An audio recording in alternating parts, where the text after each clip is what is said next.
So who do we have? We have Katie and Mike and we, Okay. Do you have a quorum? Yeah, we do have a quorum.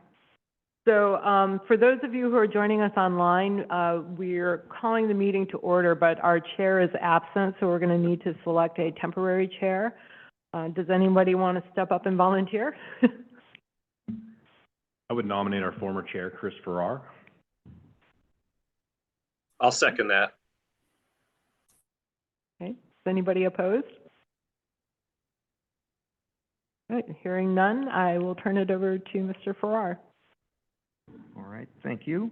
And, I'll call for the flag salute first.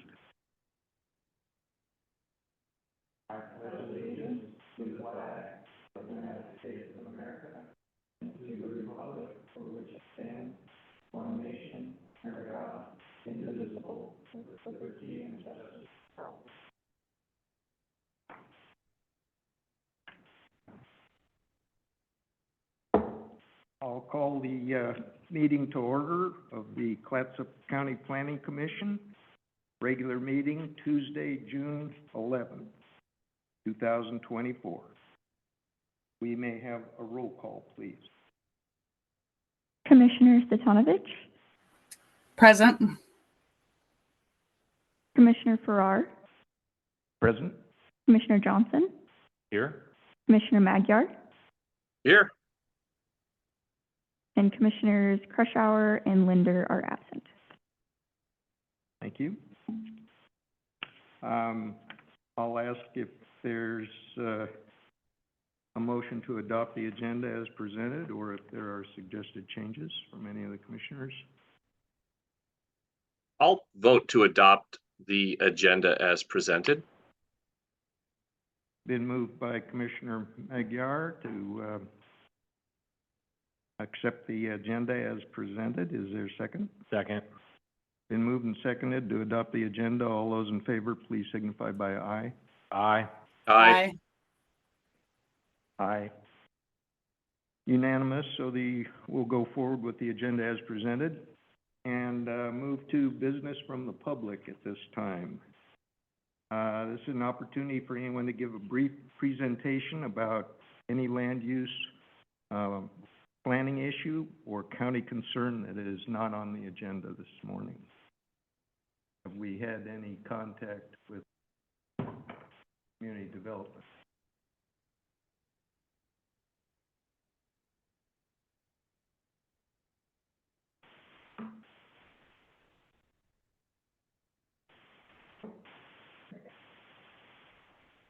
Okay. Is there anyone sitting in the audience who wishes to speak? Looks like we don't have any comments from the public today, so we can move into comprehensive plan update. And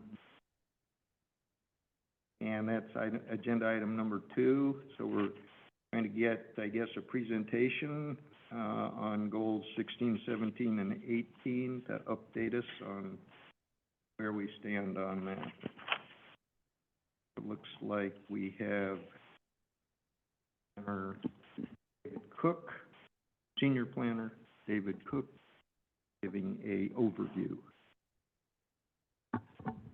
Thank you, Commissioner Farrar. Good morning, Commissioners. I'm David Cook, Senior Planner with Community Development Department. You may be familiar with the comprehensive plan goal update that kind of just finished going through a several-year process. As part of the comp plan update, we had left out goals 16, 17, and 18 because staff did not have the technical expertise in-house to address meaningful updates to these goals, as they are very technical in nature. In January of this year, we have contracted with the Columbia River Estuary Study Task Force, or CREST, to use more of their technical background to help give meaningful updates to these very old comprehensive plan goals. So today, we thought it would be a good idea to give your commission an overview of these 3 goals, their purposes, where we are planning to go with them, And this presentation is going to be given by the Senior Coastal Planner with CREST, Garrett Phillips. Garrett, I'm going to turn it over to you. All right. Thanks, David. Good morning, Planning Commissioners. Please let me know if you're having any trouble hearing me. My name is Garrett Phillips, and I'm the Senior Coastal Planner for Columbia River Estuary Study Task Force. And we have been working with David and Gail and Jay on updates to Goal 16, 17, and 18 of your comprehensive plan. I'm going to reshare my screen here. And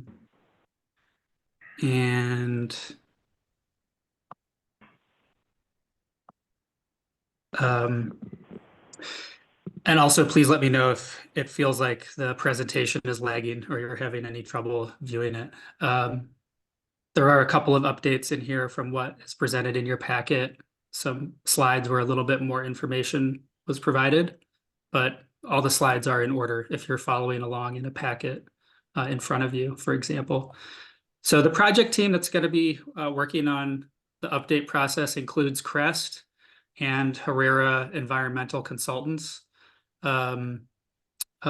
which has offices in Portland and a few locations in Washington, and a lot of expertise around estuary and coastal environments.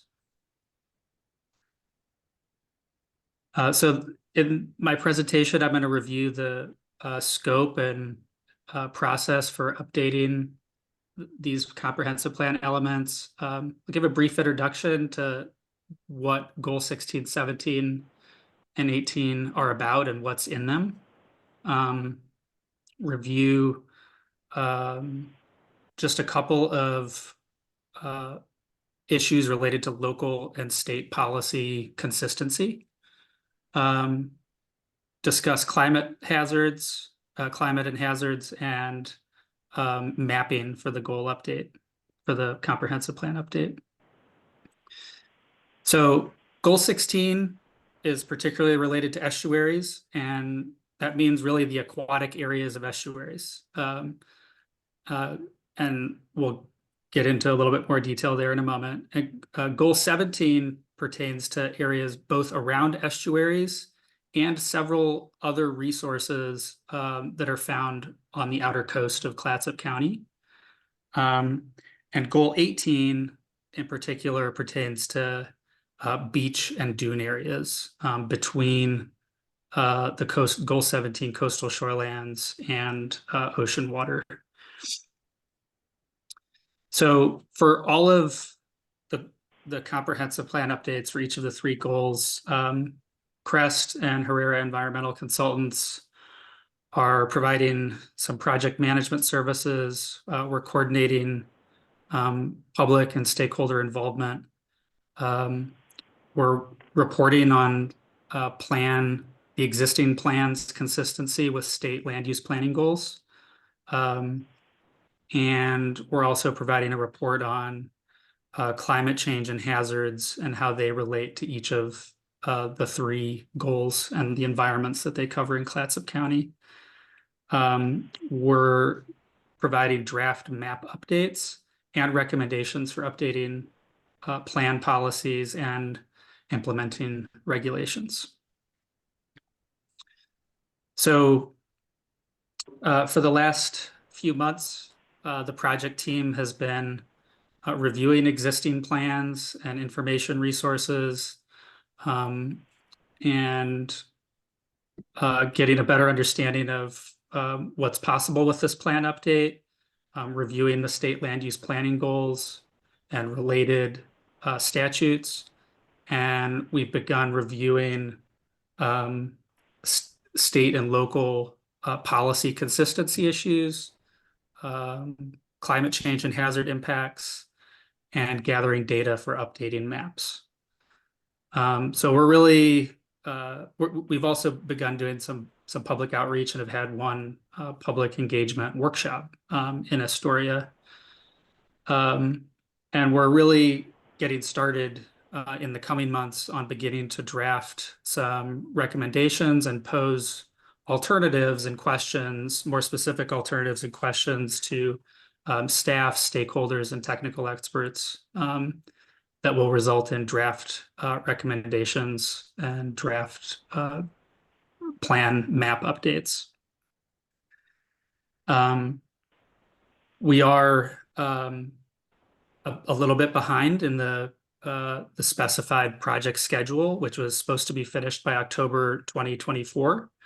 And we're still trying to meet that goal.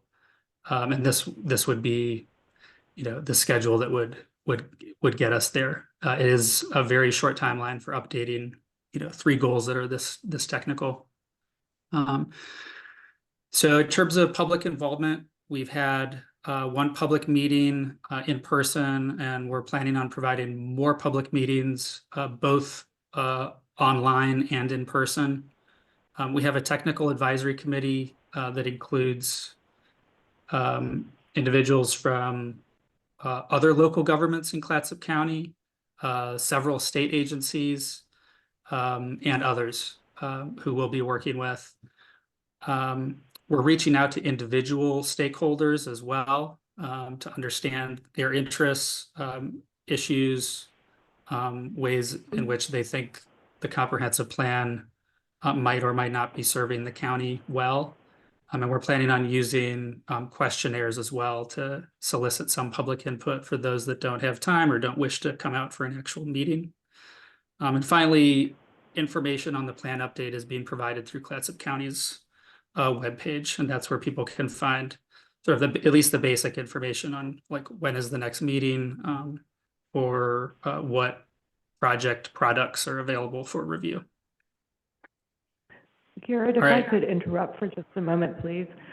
Chair Farrar, I see Commissioner Thompson has her hand raised. Do you want to take questions during the presentation? I was just going to interrupt the presentation to see if Commissioner Thompson wishes to ask a question or make a statement. I do, and I appreciate your allowing me to participate in this meeting. I haven't approached anybody before this, so this is completely new to everybody else on the meeting today. I'm a land use planning commission member for the coastal counties, and I'm just trying to wrap my arms around how to do that well, which includes being located in my county and doing other meetings as well.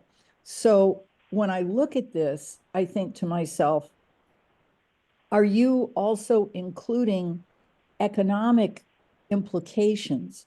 Because, for example, Thursday, we're having a meeting at Colpack in Northwest Act where we'll consider supporting or not supporting proposals for economic development. There are certainly environmental applications. And I'm wondering, where do I go for expert public opinion locally to help me integrate those two dynamics, which sometimes can work at cross purposes or at least have an impact on each other? I don't know if that fits in the discussion today. If it doesn't, I apologize for the interruption, but if you can help me do my job, I'd be grateful. Thank you. Absolutely. So if there's any discussions that you, as planning commissioners, or that you hear of other stakeholders having regarding future economic development opportunities in or around the estuary or on the outer coast where there are beaches and dunes, and you want to understand more about how goals 16, 17, or 18 could impact those opportunities, or how, if those opportunities are really important, how goals 16, 17, and 18 in your comprehensive plan could be changed to accommodate those opportunities. That's absolutely something that staff and CREST want to know about and discuss.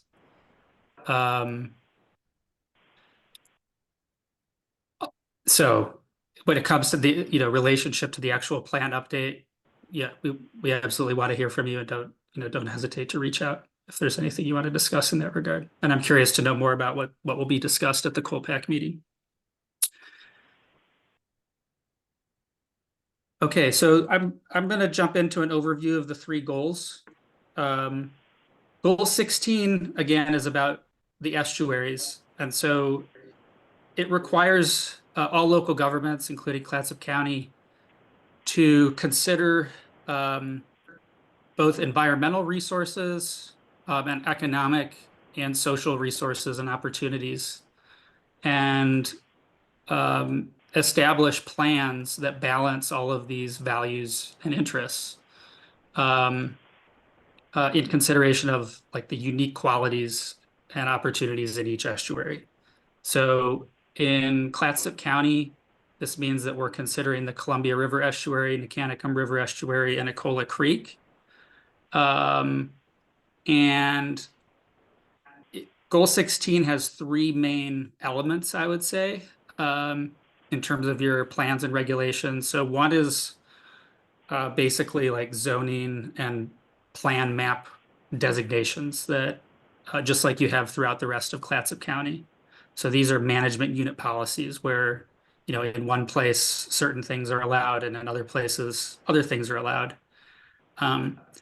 Goal 16 also has a long list of uses and activities, for example, aquaculture or residential development or shoreline armoring. So different kinds of construction, different kinds of land uses. And it specifies how those can and can't happen, regardless of where you are in the estuary. And then finally, there's an extra procedure that you don't find in other parts of the state land use planning goals or Clatsop County's comprehensive plan, and that's an impact assessment. And so when development is proposed in aquatic areas in the estuaries, an impact assessment is typically required, and that's a process that helps ensure that a variety of values are maintained and respected through the development process, not just environmental ones, but also, public access, navigation, among others. So the Columbia River Estuary policies have not been updated in around 30 years. And there are specifically some dredge material management policies that were updated in 2005 that specify where dredge material may be disposed of. But that's also quite outdated at this point, given how quickly dredge material management needs change. The Nicanacum River Estuary policies were last updated even further back than that. And the Ecola Creek Resource Inventory was last updated in 1992. There's not very much area out in the Ecola Creek Estuary that's outside of the cities that's still considered estuary. The same with the Nicanacum River Estuary, but there are areas to consider here. So, estuaries extend further away from what you might imagine to be the main river area. So this is an example of where like Goal 16 applies upstream in the Lewis and Clark River, not only to the river, but also to some adjacent connected wetlands like those that are found around Lewis and Clark National Historical Park, just to illustrate where Goal 16 applies to. So revisiting those 3 main elements of Goal 16, there's management unit policies, and this is essentially comprehensive plan mapping and zoning. And the state goal and Clatsop County mirroring the state goal has natural aquatic zoning, for example, where the main intent is to protect natural resources, conservation, a couple of different conservation zones in aquatic areas, where limited forms of disturbance are allowed, but there is more of an emphasis on sustainable natural resource use, like aquaculture. And then finally, there's development areas where the purpose of those areas really is to accommodate development and make economic use of the estuary, and particularly to protect those places for development that really does need to be located next to the water, and prevent other forms of development from taking over those opportunities and preventing them from being used in the future. So it's just some examples of the kinds of uses that are allowed in each of the types of zones in aquatic areas. Before I referred to use and activity policies, so each of these activities that you see on the right or uses has its own set of policies that specify how and where they can happen. And it mostly all comes from the state land use planning goals.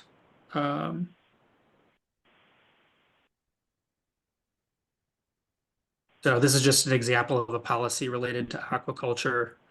They're fairly broad, but the idea is to, with the first policy is there's a policy that's intended to minimize impacts on from aquaculture on adjacent habitats, navigation and public access. And then since aquaculture is also a valued economic opportunity in Clatsop County, there's a policy that protects aquaculture from other adjacent uses that could bring nuisance complaints or something like that. And finally, the impact assessment for new development and activities in the estuary. Typically, an impact assessment report is required in order to permit them. And the idea with these reports is that you report on the impacts and measures that you're taking to minimize impacts of work that's being done in the water and of the ongoing uses that would occur. So this is typically a report that's prepared by the applicant's biologist or related professional. And it's a way to comprehensively review a development, get expert opinion on it, and make sound findings that a development is consistent with the county's plans and regulations. Goal 17, thinking more broadly here geographically. So again, Goal 17 applies to areas near the estuaries and near the beaches and dunes on the outer coast. And again, like Goal 16, it involves and is interested in balancing the protection of a variety of different values, including habitat, public access, opportunities for development that relies on locations adjacent to the water. And it's also very concerned with minimizing hazards like flooding. So again, our diagram illustrating what kinds of areas are included in coastal shorelands. These are areas that are subject to ocean flooding and that are adjacent to an estuary or a coastal lake like you find in Clatsop Plains. Areas where there's geologic instability. So this could be landslide areas or areas that are subject to erosion. Riparian resources, so vegetation adjacent to water bodies, significant biological habitats and wetlands, and areas that are needed for water dependent and water related uses.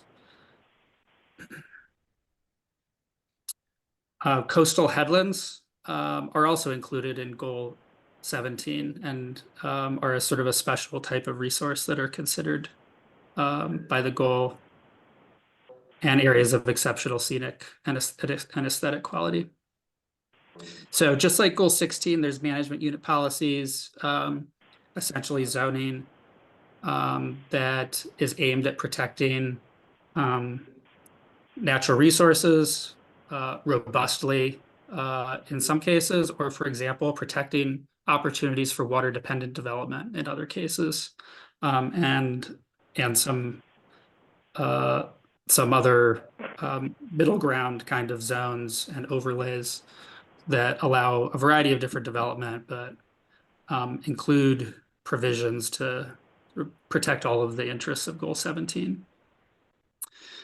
Definitely a key element of Goal 17 is protecting water-dependent development opportunities adjacent to the estuaries and really in the Columbia River. So just like in Goal 16, some of these activities and uses listed on the right are the kinds that really occur on land, and there's specific regulations and policies to guide each one.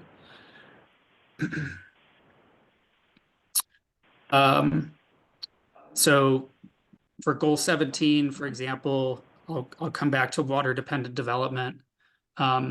There's and water-related development, for example. So there's policies stating that for in areas where water-dependent development is zoned for, you really can't allow other kinds of development other developments that would permanently preclude water-dependent development from happening.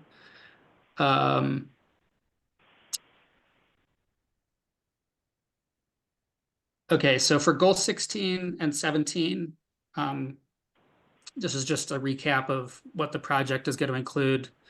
A report on climate change impacts and hazards to estuaries and shorelands, estuary and shoreland mapping, recommendations on for updating estuary management plan and dredge material management plan policies, and in light of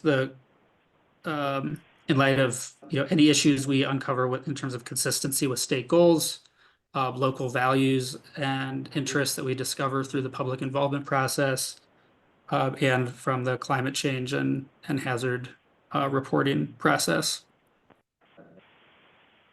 For Goal 18, Goal 18 is very concerned with reducing hazards and with public access, not only to get to beaches and dunes, for example, but to travel along beaches and dunes. So it's definitely an emphasis on hazards and public access. It's also concerned with groundwater resources and habitat, for example, protecting those values.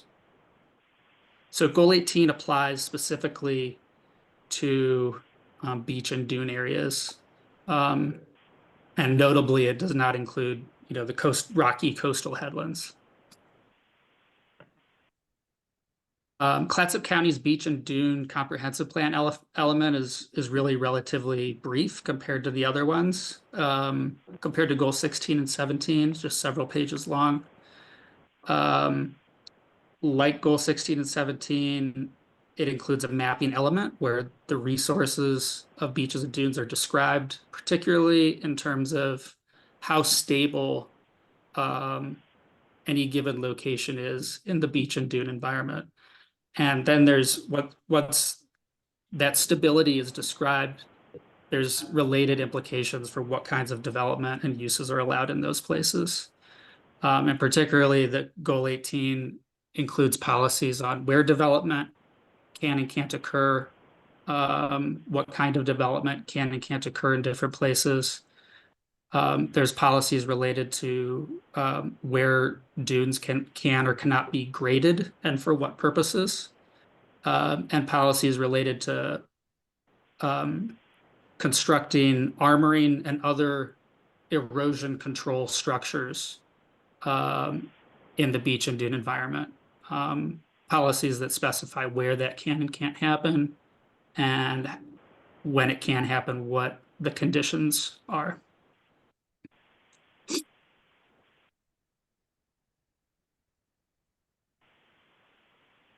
So broadly speaking, areas where there's substantial movement in foredunes, where the foredunes are not stable, where there's flood risk, in the dune environment, development, like commercial development, industrial development, and residential development are not permitted in those places by State Goal 18. And Clatsop County's policies mirror that requirement. There's specific policies related to armoring and erosion control, and an eligibility requirement that basically says that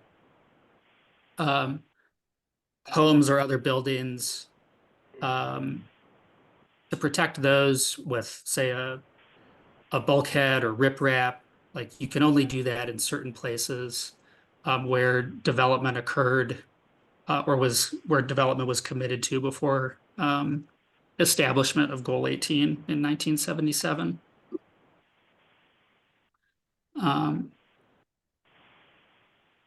And then there are some grading related policies in State Goal 18 that probably won't be as much of an emphasis in our plan update. The state goal basically says that you can, private parties or others can grade dunes for views to enhance their views of the open water if the local government adopts a comprehensive plan on dune grading, and Clatsop County doesn't have a plan for dune grading. Some local governments do or have had them in recent decades, like Seaside and Cannon Beach, but the county does not.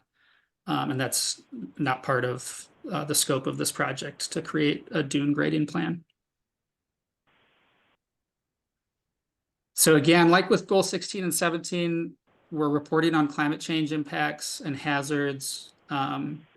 We're updating beach and dune mapping, making some policy and regulatory changes, recommending policy and regulatory changes, and considering in doing that how the county's policies and regulations are consistent with state land use planning goals. For Goal 18, there's definitely an emphasis on looking into the provisions related to armoring and erosion control in consideration of how hazards and climate change our understanding of how those things are going to affect Clatsop County's coastline. And there's also specifically going to be some emphasis on creating policies that in the future would guide any kind of offshore landing cable development, which isn't something that's proposed in Clatsop County at this time, but there have been issues in other parts of Oregon where entities wanted to land large cables from the ocean and connect them to infrastructure on land. And there were some significant impacts, both in the ocean and in the beach and dune and shoreland environment from that activity. And so part of our project is to create policies that would position the county to deal with that kind of thing should it ever come up. Okay. So in terms of identifying inconsistencies between state and Clatsop County policies, we haven't found much in the way of inconsistency at this point, and it doesn't mean that more won't come up. But it seems like the main outstanding issue with Goal 16, or the obvious one, is that the county's policies on where and how different kinds of development can happen are based on very outdated resource inventories from around 1990.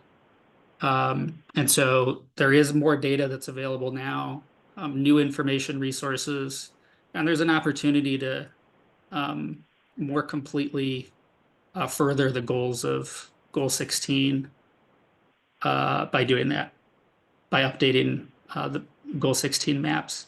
The same could be said for Goal 17 coastal shorelands. Goal goal 17 also is the one goal where there was a significant administrative rule change since the last time Clatsop County's goal 17 was updated. And that's on how and where water dependent development areas should be designated. So we're specifically looking into and responding to that. And again, with the beach and dune environment, probably more so even than goal 17 and 16, this is a dynamic kind of environment that changes a lot based on wind and wave action. And so describing the stability of dunes, describing flood and erosion hazards in the beach and dune environment, this is definitely an opportunity to improve the county's plan with some updated data and information. The state has also provided a pathway recently with some rule changes that before that there wasn't an opportunity to do this. There was no sort of like legal pathway for protecting public roads from erosion using armoring or erosion control structures in the beach and dune environment. And so we're looking into whether there are any public roads in Clatsop County where we would need to apply this pathway and sort of pave the way for the county to be able to protect its roads. Okay, so in terms of climate change and hazards, some of the main themes for estuaries and shorelands are that it would be reasonable to expect there to be higher peak flows coming downstream in rivers and some extra fresh water as well, mixing with salt water in estuaries. So there'd be so that would be one process that's occurring. At the same time, with sea level rise occurring, there'd be some migration of extra migration of salt water, changing habitats and moving further inland in estuary and wetland areas. And with some changes coming with sea level rise, it's possible that levees and dikes that were designed for lower water elevations might no longer serve the functions that they were intended to when they were built.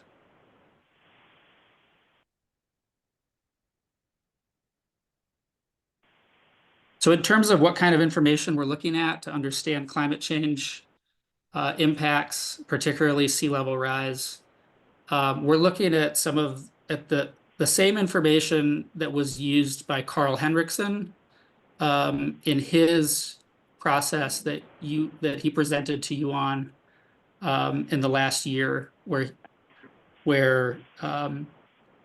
he worked with a handful of communities in public workshops around Clatsop County to understand what kinds of local assets people were concerned about related to sea level rise.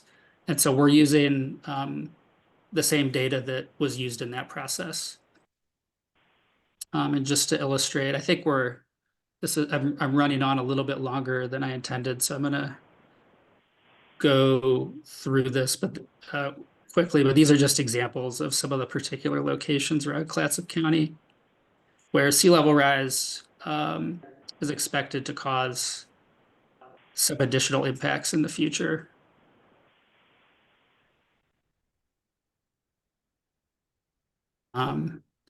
Brownsmead.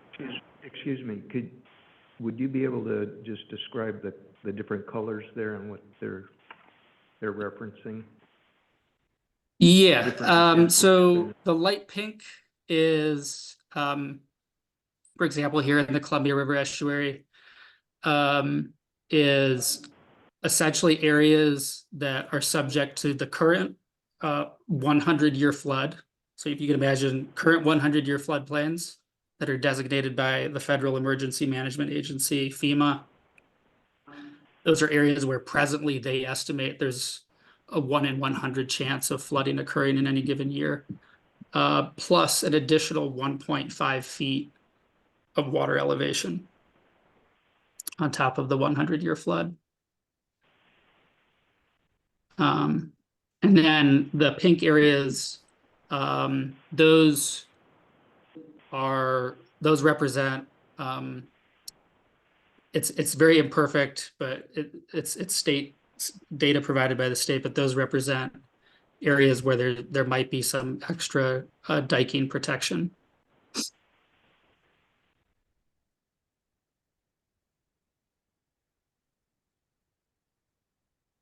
In the beach and dune environment, in terms of broad trends, you could expect higher water levels, modestly higher water levels, that when you combine that with the occasional king tide or storm surge, makes infrastructure, residences, or dunes more vulnerable to flooding.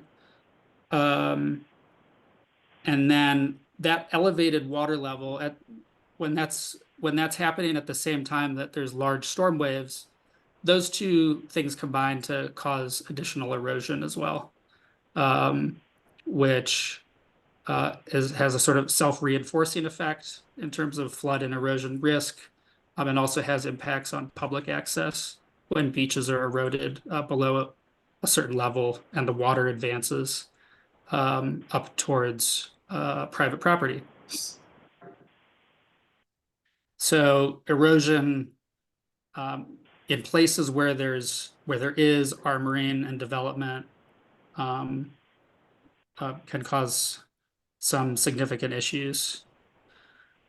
So typically in beaches and dunes where there's not development, a dune can erode and it provides its own sand supply that then erodes down into the nearshore area. And beaches, the dunes migrate back and forth naturally.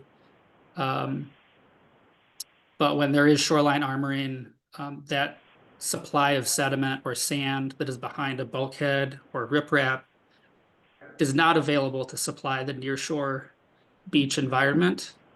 And so the sand that is waterward of the riprap or bulkhead erodes away, can erode away, and the water advances, leaving public beaches with very little area for people to travel along them or enjoy them.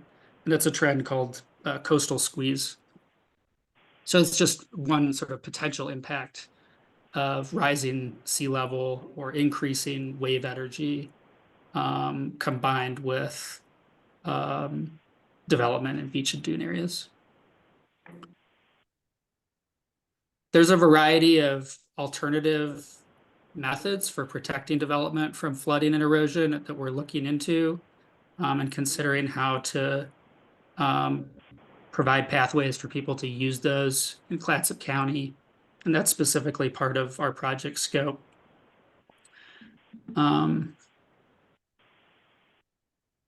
So finally, just a brief overview of the map update process. There is much better information, at least considering that it's new, available to inform all 3 of the comprehensive plan goals. For example, newer information on habitat locations, economic and social values and opportunities, and even up-to-date information on what's actually part of the estuary and where water elevations are. In shorelands, again, some of the same kinds of themes. Goal 17 is concerned with public access also, for example, and Clatsop County has a new and robust public access inventory that can be incorporated into the coastal shorelands policies. And finally, in the beach and dune environment, there's absolutely more up-to-date information on hazards, on beach and dune stability, that could potentially improve Clatsop County's Goal 18. So with that being said, I'm available for questions. And thanks for listening. I apologize for taking a little longer than we had planned. Thank you very much for that presentation. It was very interesting. Are there any questions or comments from any of the planning commissioners? I'll just comment and say thank you for that. That was very thorough. And I also appreciate Commissioner Thompson's comments at the very beginning of the presentation as well. I had a couple of questions. In general, all these goals refer to lands that are continuous across the boundaries between the cities and the non-incorporated part of the county. And so this county comprehensive plan focuses on the county jurisdiction. How much interaction will there be with the cities to try to ensure that there's some kind of smooth transition as you go across those boundaries, so that it's not one way and then 100 feet over it's some totally different policy? Is that being considered to bring the cities, and what related to that is, what are the ages of the cities' plans on these goals? Are they also 30 to 40 years old, or have they been updated more recently? Or Yeah, not? so the we are working with a technical advisory committee that includes representatives from each of the cities. We've invited them to participate. Crest also, has a relationship with and works with each of the cities at other capacities, in some cases particularly related to these three goals. And so we have some extra understanding of their policies. And, I would say that we certainly have the opportunity built into this process to understand their issues and consider coordination across boundaries. At the same time, the process is not a multi-jurisdictional plan update. So the cities are not updating their goal 16, 17, and 18 policies at the same time that the county is. And so, there's opportunity for there to be, there's opportunity for there to be different policies at the end of this across a boundary. And maybe in some cases it would make sense for the county to defer some kind of policy change until the adjacent city is ready to move together with the county. Or in some cases, I don't know what the issue would be.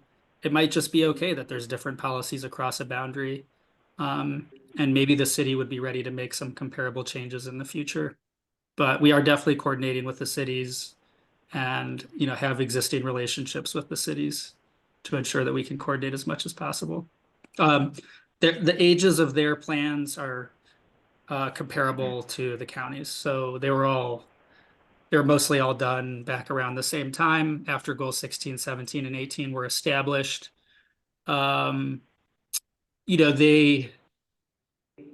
They might have done some other updates here and there, but in terms of the fundamental structure of their plans and policies, they're comparably old. Well, I think, just to expand on that a little bit, I think that where that could be really a significant problem is in such things as, especially on beaches and dunes, where the policy in a city may allow for more, say, armoring of the boundary between the ocean and land there to protect homes. And in doing so, they changed the dynamic of the transport of sand that would move in the longshore current and either erode, depending on what happens with current, it could erode the beaches on the neighboring, across the boundary into the county jurisdiction, or it could deposit a whole bunch of sand there. So it seems like it would really be a mistake not to do this more based on geomorphology and geology rather than whether it's an urban area or a county. And I just, I think this should have been probably, it's not, I realize this isn't, this isn't exactly Crest's problem as the consultant that's preparing this plan, but I just feel like we're a little out of step here and that this should have been considered. Same goes with estuaries. Some of those estuaries, like the Nicanicum, start out in a city, and then as you go upstream, it turns into a county jurisdiction, and it's the same estuary, and the processes going on in there aren't, you know, they're not going to be modified by the policies we make. Our policies should be developed in response to the nature of the estuaries. But I could go on here, and I won't. And I see that our County Commissioner Leanne Thompson has her hand up, so I'd like to open it up for her to make a few points. Thank you. Just one. I heard yesterday that in Cove Beach, where I live, just across the Tillamook County line, a house has been sold. $3 million house. They're going to add $1 million worth of armoring. So I appreciate the chair's comment, and how to set a boundary with this, right? I don't know how you set boundaries, but if there's a way you can include areas that are part of Clatsop County but maybe impacted with close by neighbors, I'd just be grateful for that. Thank you. Yeah, absolutely. I Thank mean, you for that. yeah, Go we'll ahead. be coordinating with adjacent jurisdictions, and when we are looking at like updated maps of beach and dune stability, for example, we'll certainly be keying in on those boundary areas and considering what kinds of unintended consequences there could be from policy differences across them. One final question I have, not final, but for this morning, it'll be my last one, I promise. In defining an estuary, I note that in some contexts, estuaries are considered to be, the limit of the estuary is the upstream tidal effect, which isn't really the definition I go by. It's more based on salinity. So I think in the public presentation, this may have been discussed a little bit, but there's quite a difference on the Columbia and probably some of the, well, definitely some of the other streams. For instance, John Day River is tidally influenced all the way up to where it peters out, but the salinity gradient is only identifiable a short distance above the mouth of John Day River. With the Columbia, it's much more distinct that the tidal influence, some say, can be detected all the way at Bonneville Dam. Others put it more in the Kelso area, depends. But the salinity wedge kind of tapers out right near our eastern county boundary. So how are you approaching that in Goal 16 that you're working on? Yeah, so the estuary the estuaries would be defined by mean high or high water or the head of tide, and in the case of the Columbia River estuary, in particular the main stem of the Columbia River, I think that it ends at Bradwood Landing or thereabouts. So the next time we present to you, we can include the particular, currently there's actually some difference in how the estuary extents are defined. Like Nicanicum River estuary is defined differently than the Columbia River estuary and its tributaries, but the next time we present to y'all, we would have the actual draft maps that would show the proposed extents of Goal 16. Well, do you know how the state, when they came up with Goal 16, it seemed like they would have said what they mean by the extent of the estuary, whether it's tidal or salinity? I actually don't have that in front of me, and I don't recall them defining it like in particular in either of those terms. And but it's more like it's more tidally oriented, but it's not the most upstream extent of tidal influence, because that can, as you said, can go quite far upstream, such as to the Bonneville Dam for the Columbia River, for example. I can look up what Goal 16 says about it again. I should have had this ready for you. One moment.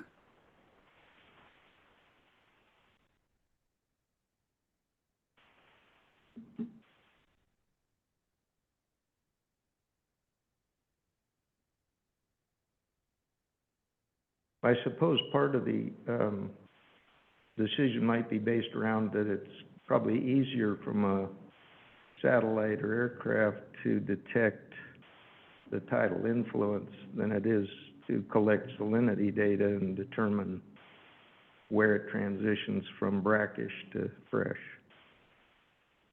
Right. Yeah. I mean, you can define a certain water elevation and then using land and water using elevation, geographic information system elevation data, create a boundary out of that, for example.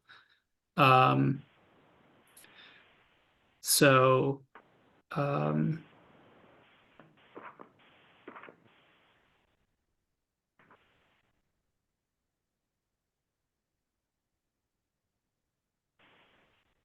I'm looking here. I don't want to keep you all from discussing or asking more questions. I'll find a little bit more of an answer for you, Chair.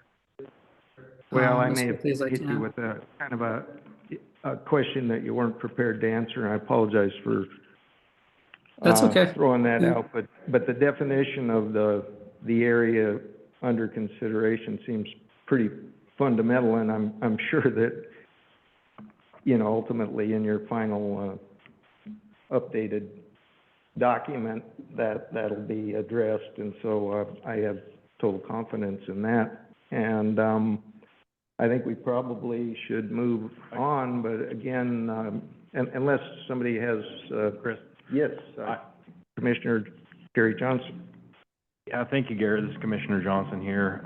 Thanks for your presentation. I have a question about your flood maps and the dikes that protect a lot of that area. There's much of the area that shows that it would be impacted by flooding over the next 30 to 50 years is protected by dikes. And I see that we have a Goal 2 exception for armoring of public roads, but would it be possible that we would need to have some exceptions for the maintenance and repair of dikes that protect those lands, as well as tide gates as well? Has that been considered as part of these goals, or would that be covered somewhere else?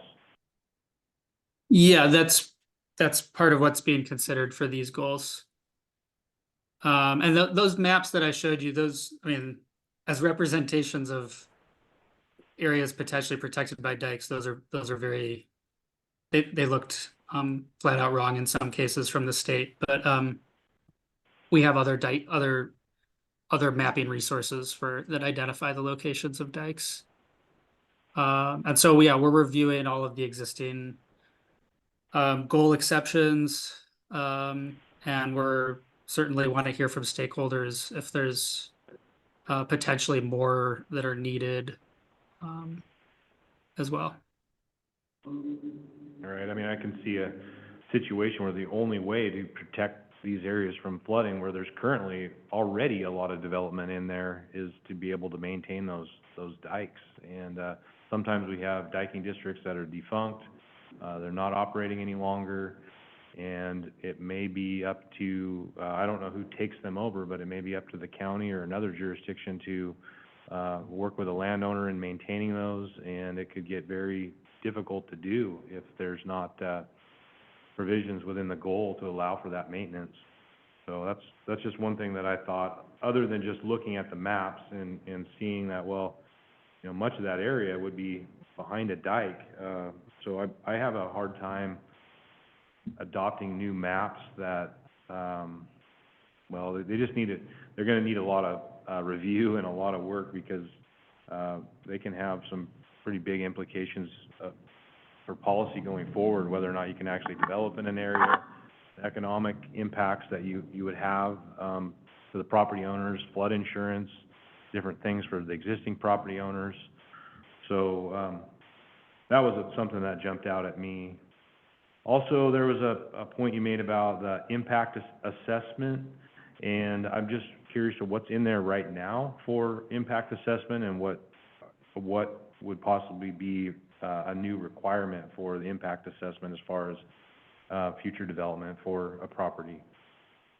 And before, I got one more question about industrial development is being prohibited.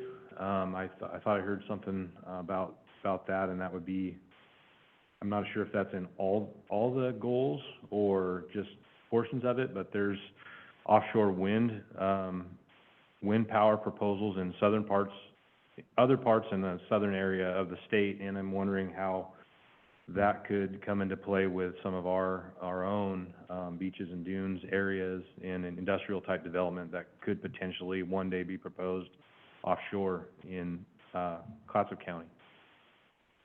Sure.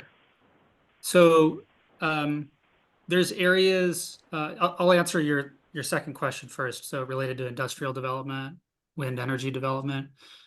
Yeah, there's areas currently in Clatsop County, in goals 16, 17, and 18 areas where industrial development is prohibited. For example, on some of the, you know, very common sense places like the open sand beach, or an active dune that's migrating around on your outer coast. There's other places in estuaries where industrial development is basically prohibited by the state land use planning goals, and it's been that way in Clatsop County's comprehensive plan for a long time. We haven't identified new industrial development prohibitions as like a particular interest or part of the scope of this project, where we're looking at like are there other places where industrial development should be prohibited? You know, as you said, with mapping, anytime you're mapping new resources and inventories, doing new inventories, there's potential implications in that regard. So we want to be sensitive to it.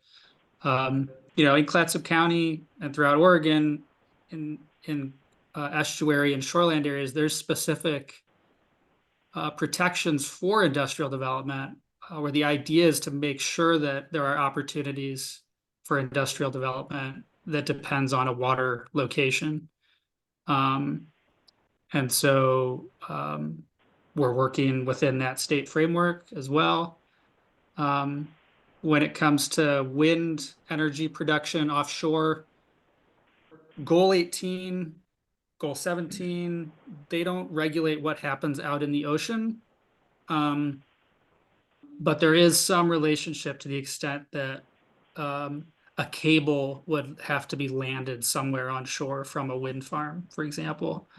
And so for the Goal 18 policy update, we're looking at what kinds of guidance the county might want to have in its plan that would specify how and where a cable landing could occur. If somehow, sometime in the future, you know, a telecommunications cable or a power cable were to be landed or were proposed for landing in Clatsop County. For the impact assessment, Clatsop County has existing impact assessment requirements that are fairly common in Oregon communities that have estuaries. We're not proposing yet any specific changes to the impact assessment requirements. You know, it's something that impact assessments are just one of a few tools in Goal 16 that can be used to protect natural resources, navigation, aquaculture, industrial development opportunities from conflicting uses and other activities nearby. And so depending on what we hear more from stakeholders, the technical advisory committee, you know, maybe there's some way that the impact assessment requirements would be changed. But I wouldn't anticipate significant changes to that.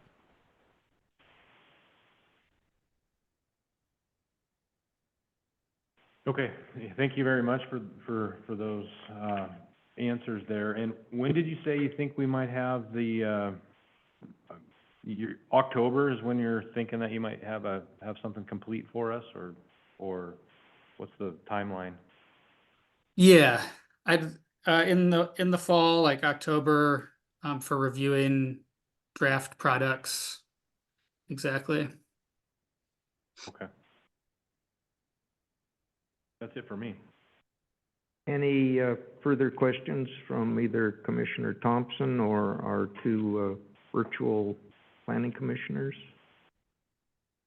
All right. Well, thank you again, Mr. Phillips, for your very helpful report and giving us a heads up of what's to come in the autumn. And Thank you. with that, let's move on to agenda item 3, the Chaos Project, as we like to call it. And I guess we're going to get a brief introduction by our Community Development Director, Gail Henriksen. Thank you, Chair. So today we're going to be transitioning from Article 3, which are our development standards, into Article 4, which actually contains the zoning code and the various zoning districts and their individual regulations. And so we've grouped this little batch together to deal exclusively with our resource zones, which cover the farm and forest lands. And with Article 3, and same with Article 4, we're dealing with the Forestry 80, the exclusive farm use, and the agriculture forestry zones. Back in 2018, staff had worked with DLCD staff to put together an update of our farm and forest zoning regulations and our standards. So we're generally in pretty good shape. We're consistent with state statute. We've been making our updates regularly and keeping the code in sync with what's required by state law.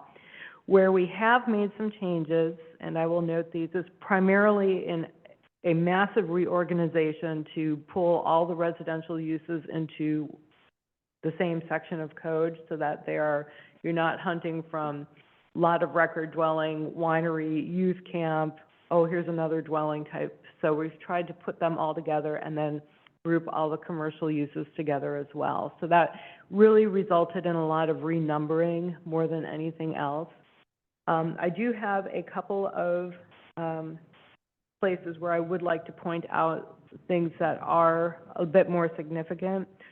So on page 87, or actually that's not a change, that was a correction, but you'll see on page 87, my numbering is actually corrected there. But the biggest change that we have proposed is actually for the exclusive farm use zone.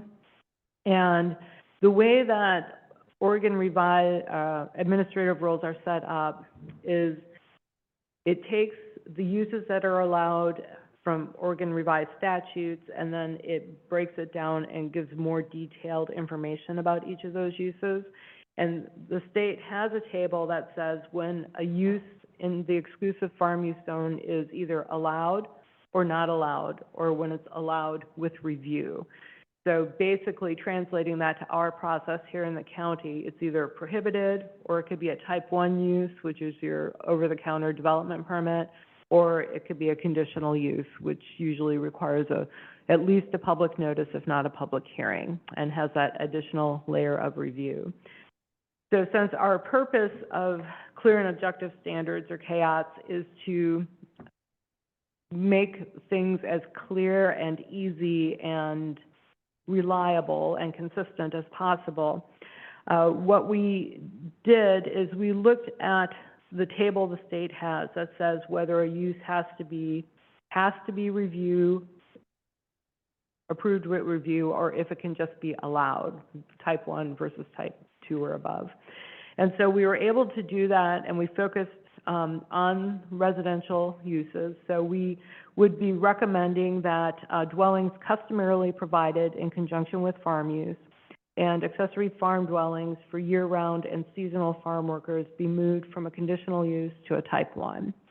The other types of housing that are allowed in the EFU zone are not allowed to be moved out of that review category, so they would have to stay a type 2. We don't have the ability to pull them down to a type 1.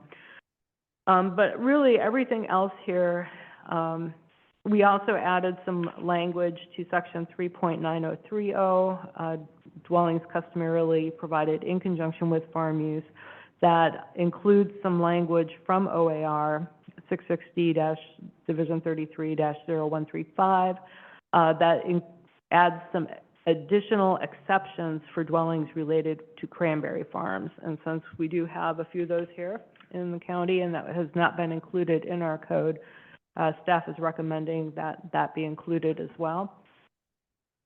And again, everything else was primarily number changes.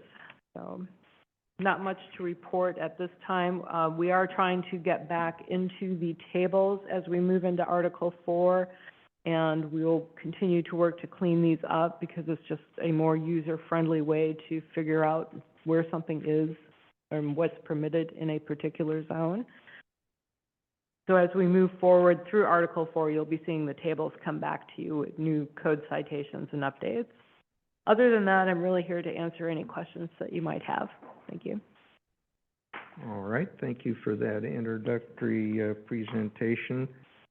Do any of the commissioners have questions for our Community Development Director?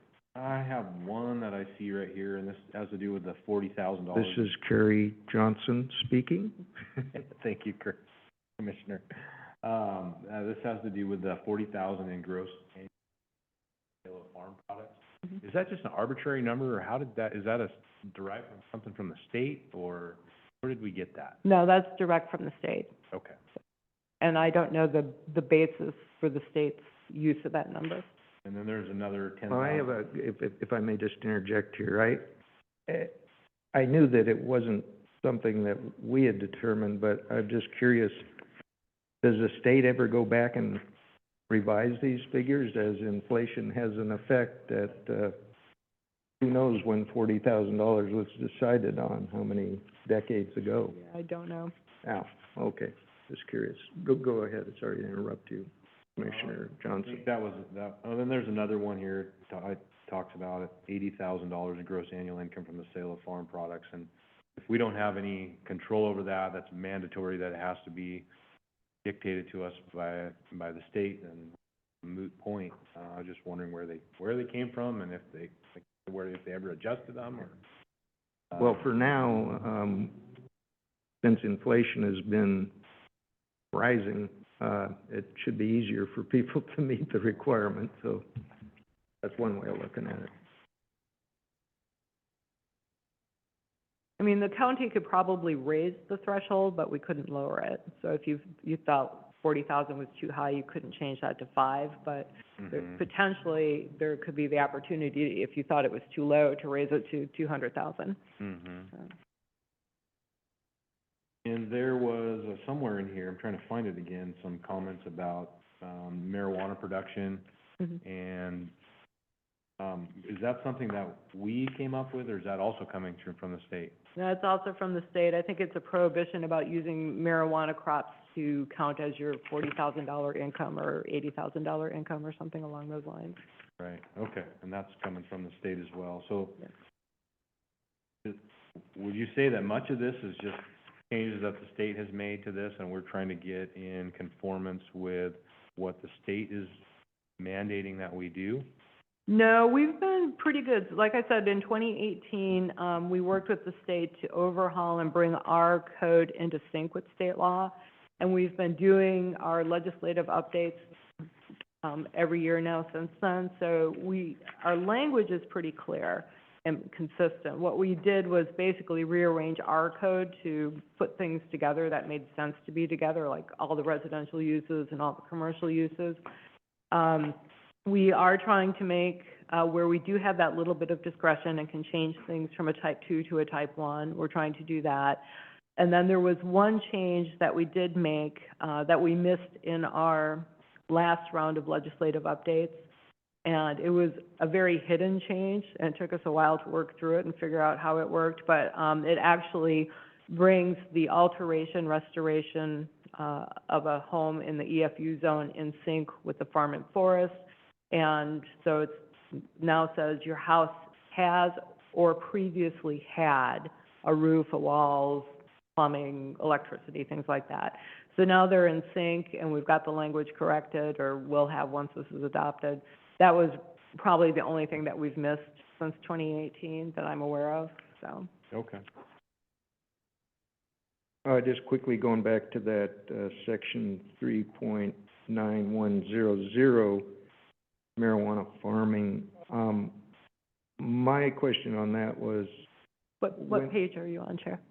packet page 87. Okay. And, again, that's just to establish gross sales, for a farming operation. But it's, for some reason, marijuana's been singled out as to not be allowable for that purpose. But my question was, when the term marijuana is used, which is really kind of a slang term, and I'm kind of surprised it's used at all in official documentation. It's cannabis of one sort or another. But my question is it the type that is known as hemp, which has a very, very, very low concentration of the euphoric substance THC, and is highly,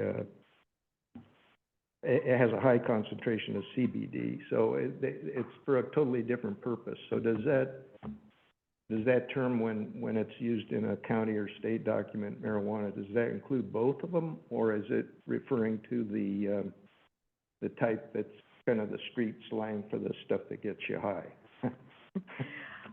I would have to double check the state's definition if they even have one of marijuana, but my immediate answer is that there's a separation in state law between hemp and what we would call marijuana. And there are two different sets of rules and processes to be licensed for those uses by the state. So I suspect that does not, but I would have to verify. Yeah. And I suspect in our county, there isn't a lot of hemp being grown because of the climatic conditions, but I don't know that for sure. Whereas the other is probably mostly grown in greenhouses or some kind of a structure. At any rate, that's too much on, one species there, but I did have a couple of quick things that are kind of editorial, and maybe you're already aware of them. And, the first one I had that I had a question on is on, packet page 74, and there's a couple lines there, in the proposed language, well, in both existing and proposed, where it flags, error, exclamation point, reference source not found. What does that mean? That means that something weird is going on with the computer program, and so I will have to figure out what if there had to have been a link or something there that's not functioning properly, so. Oh, okay, so some of these things relate to finding it in the ORS or OARs, right? And so, do you have some way of comparing our document that then compares whether we have that ORS or OAR in our? Are you looking for like a side-by-side comparison? Yeah, do you have, that's what I was wondering, whether these errors were that it just couldn't find such a reference to state rules. No, it's not linking to state rules. We had the same problem in 2018, and then we fixed it, and now it's not working again, apparently. That's the only place I saw it. So, no, I can put together the table that has the ORS and the OAR, and then we can bring that back at your next meeting so that you can look at all that. Well, But I can tell you that where we are tied to OAR, where it says directly copied from, I mean, it is verbatim except for the error reference yeah, portion of it. yeah. But we can put that in the tables from now on so that you can see how we have directly copied and pasted over from state statute and Oregon administrative rules into our code. That would be probably a bit much for all of us, even to spend our whole weekend on, but, I guess it could be done. Okay, another quick, one is on, oh, this is a real quick question. On, packet page 75, under, in the proposed language column there, line item 2, it talks about, non-contiguous lots or parcels zoned, et cetera, and then in that sentence, it refers to eastern or western Oregon, and I was just, for my own edification, kind of curious, how is eastern and western Oregon actually defined in the state's eyes? Yeah, there is a definition, and I don't recall it off the top of my head. It's either the Cascades or it's the Coast Range, and I think Yeah. it's the Coast Range. Okay, but in any case, Clatsop County's always gonna be in the west, regardless of which one that is. And then finally, on packet page 81, and then it flows over into page 82. And to me, it's just unclear. I'm looking at the bottom of the proposed language column on, packet page 81, and it's section 3.9070, talks about covenants, conditions, restrictions. And, in there, it starts out with, section 1, and talks about prior to final approval for a non-high value farm dwelling that requires one or more contiguous, and goes on there. And, carries over onto page 82 and reads through to about about 5-6 lines down. And then it seems to transition to a different, set of circumstances, or different aspect of the covenants, conditions, and restrictions. And I'm kind of babbling here because I have a hard time describing what I had a problem with, but it seems as though because the heading for that section 3.9070 includes both high-value and non-high-value farm dwellings, it seems like that first part of, under section 1, applies only to non-high-value farm dwellings, but then when you reach, on page 82, that dividing line there, I'm wondering, does that section refer to both high and non-high value farm? Otherwise, I don't understand why it's under, it's the kind of thing you gotta scratch your head at and look, maybe it's all, you recall it and it's clear to Yeah, you, but. so what we had, or what I had done, there's no we there for this one, relocated, so we had some duplicative language in the code, one that dealt with high value, one that dealt with non-high value, and the restrictions that got recorded, and I merged them into one, but I need to go back and verify that both number 1 and number 2 apply to both high and non-high value farm dwellings. Yeah, I just thought that was, Okay. yeah, understandably, that kind of thing comes in for sure.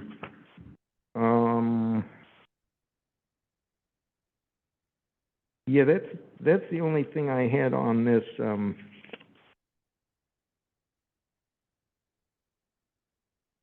this kind of, I don't know what to call it, summary of changes, tabulation that you provide us with.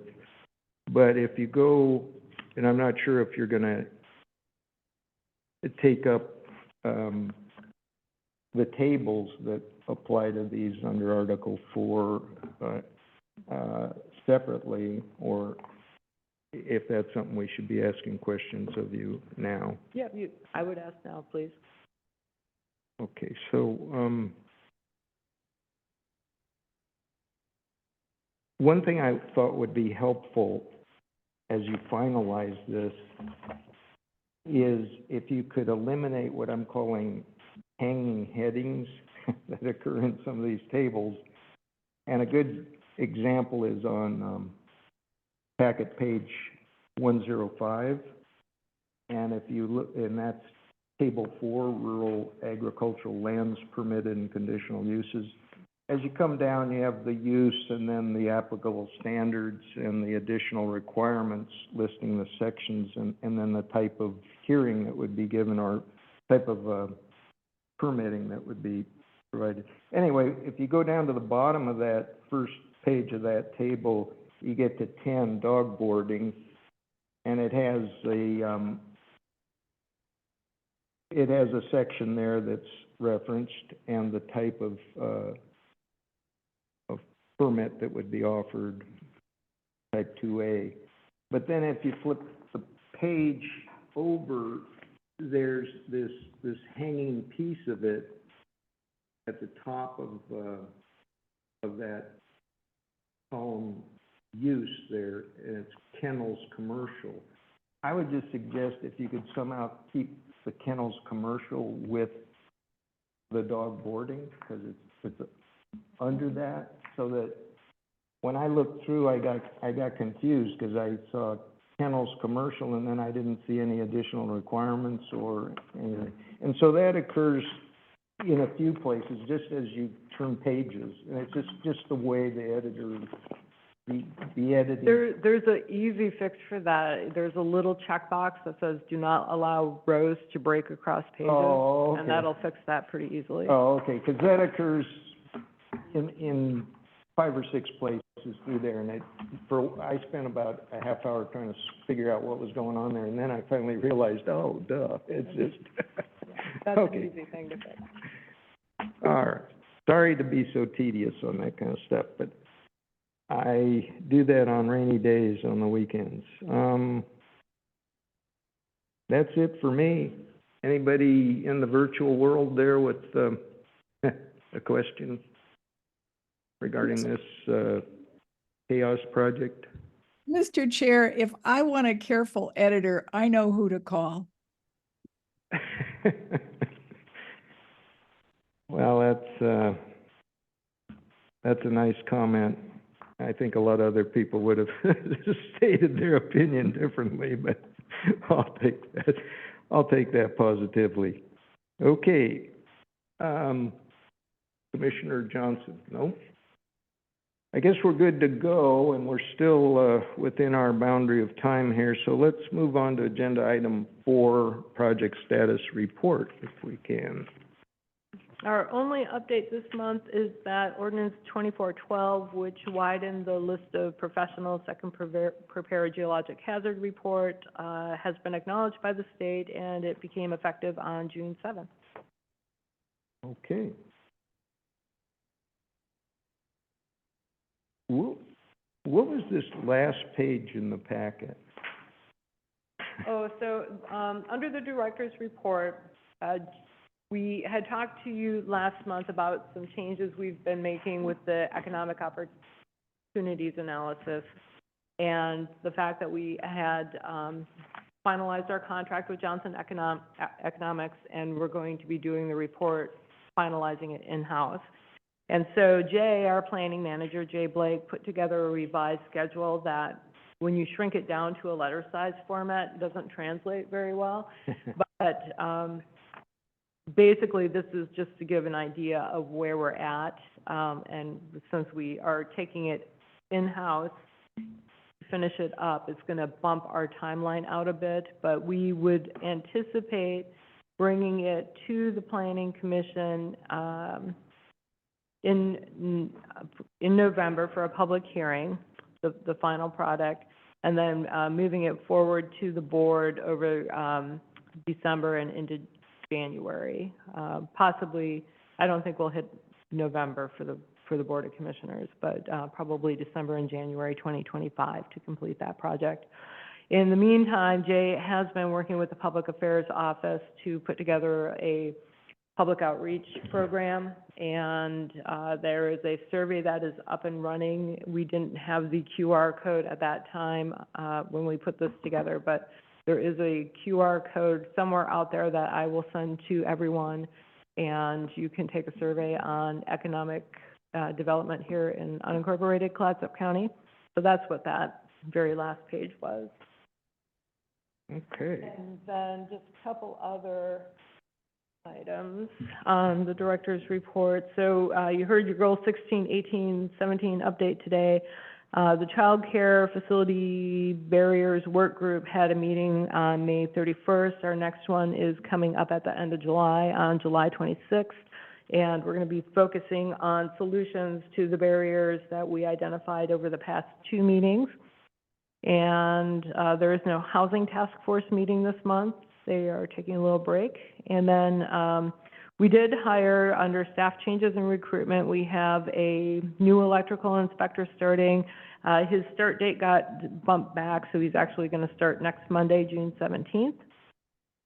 The housing amendments to the law doc that we have discussed with both Planning Commission and a couple times with the Board of Commissioners, we posted the draft amendments on the county's website on June 1st, and sent them out to the special districts, and I believe I sent the Planning Commissioners an email with a link to those as well. That public comment period ends on July 21st, and so if you have written comments that you would like to submit, please do that. And then just kind of a heads up that we have had an RFP out for a hearings officer for several months and have gotten no responses. And we extended it through June 14th. If we do not receive any responses for a hearings officer to provide those services, then I think we will be looking at making changes to your Planning Commission bylaws, and then to make you, as the Planning Commission, the ones who would hear conditional use applications if they needed a public hearing, or if there were appeals of a director's decision. So, but just to give you a heads up that may change the nature of some of your work. And I know some of you have encouraged that for a long time, so this could fulfill your dreams. We're cheaper. And cheaper, yeah. So I think other than that, the county offices are closed on Wednesday, June 19th for Juneteenth holiday, just as a reminder. And that's all I have. Thank you. All right. Well, thank you for that very efficient director's report. Are there any items for the good of the order from any of the commissioners?